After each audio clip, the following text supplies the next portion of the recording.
decision যে আমাৰ অসমৰ বহুত অঞ্চলত স্থানীয় মাধ্যমত কিছুমান ভাল ভাল স্কুল গঢ় লৈ উঠিছে শংকৰদেৱ শিশু নিকেতন জাতীয় বিদ্যালয় বিভিন্ন আমাৰ বৰাক ভেলীত সৰস্বতী শিশু নিকেতন হ'ব বিভিন্ন বিদ্যালয় য'ত নেকি ভাল ভাল স্থানীয় ভাষাৰ শিক্ষানুষ্ঠান গঢ় লৈ উঠিছে আজি আমি শিক্ষা বিভাগক নিৰ্দেশ দিছো যে সেই বিদ্যালয়সমূহৰ 25% সিট চৰকাৰে লৈ ল'ব পাৰে নেকি আৰু চৰকাৰে ষ্টুডেন্ট নিদিয়ে গাঁওখনৰে দুখীয়া 25% লৰাই এডমিশন ল'ব পাৰে নেকি আৰটি এক্টত তাৰ ব্যৱস্থা আছিলেই কিন্তু আমাৰ অসম চৰকাৰে তাক ইমান দিনে ৰূপায়ণ কৰা নাছিলে এইটো যদি ৰূপায়ণ হয় তেতিয়া হলে এই ধৰণৰ ভাল অসমীয়া মাধ্যমৰ বিদ্যালয় বিলাকত যিবিলাক সামাজিক সংস্থাসমূহে পৰিচালনা কৰে প্ৰফিট মোটিভ নাই যত মালিক নাথাকে কোনোবা নহয় কোনোবা সমিতিয়ে পৰিচালনা কৰে তেনেকুৱা স্কুল বিলাকত যদি আমি 25% সিট দুখীয়া লৰা ছোৱালীৰ কাৰণে আমি মুকলি কৰি দিব পাৰো এটা পৰীক্ষা লৈ পেলাই কম্পিটিশন কৰি 25% ষ্টুডেন্ট তেওঁলোকে ল'ব আৰু তাৰ ফিজটো যিয়ে প্ৰচলিত ফিজ নহক কিয়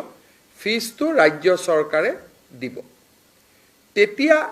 বহুত লৰা ছোৱালী দুখীয়া ঘৰৰ লৰা ছোৱালী যাৰ মনত এটা ইচ্ছা থাকে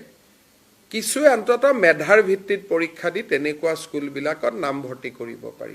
লাগিব যে হয় এইটো আঁচনিৰ অধীনত মই 25% ষ্টুডেন্ট ল'ব খুজু আৰু যি স্কুলে ইংলিশ মিডিয়ামক আমি নিদিও অকল মাধ্যমিক যিটো ভাষা বড়ো মিডিয়াম অসমীয়া মিডিয়াম বৰাক ভেলীত বেংগলী মিডিয়াম বা স্থানীয় জনজাতীয় মিডিয়াম যিকেইটা আছে ৰাভা মিডিয়াম আছে যি অসমীয়া আৰু থলুৱা ভাষা বা বৰাক ভেলীত বেংগলী ভাষাত কৰে তেওঁলোকৰ সেই ধৰণৰ স্কুলেহে ইয়াত ঠিক কৰি দিব আমি আজিয়ে গোটেইখিনি সিদ্ধান্ত লৈ থোৱা নাই নহলে আমি যদি গোটেইখিনি লৈ লওঁ ৰাইজৰ লগতো কথা পাতিব একোৱে নাথাকিব কিন্তু তিনটা মূলত সিদ্ধান্ত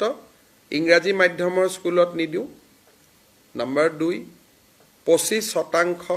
ম্যাক্সিমাম নম্বৰ 3 স্কুলখিনি উচ্চ মান বিশিষ্ট হ'ব লাগিব এনে সব স্কুলত দিলেতো ৰাতিয়ে গধূলিয়ে বহুত স্কুল গঢ় লৈ উঠিব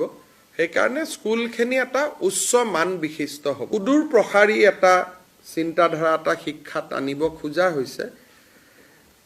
কিন্তু ৰাইজে ইয়াত মই শিক্ষামন্ত্ৰী কৈছো যেহেতু অকনমান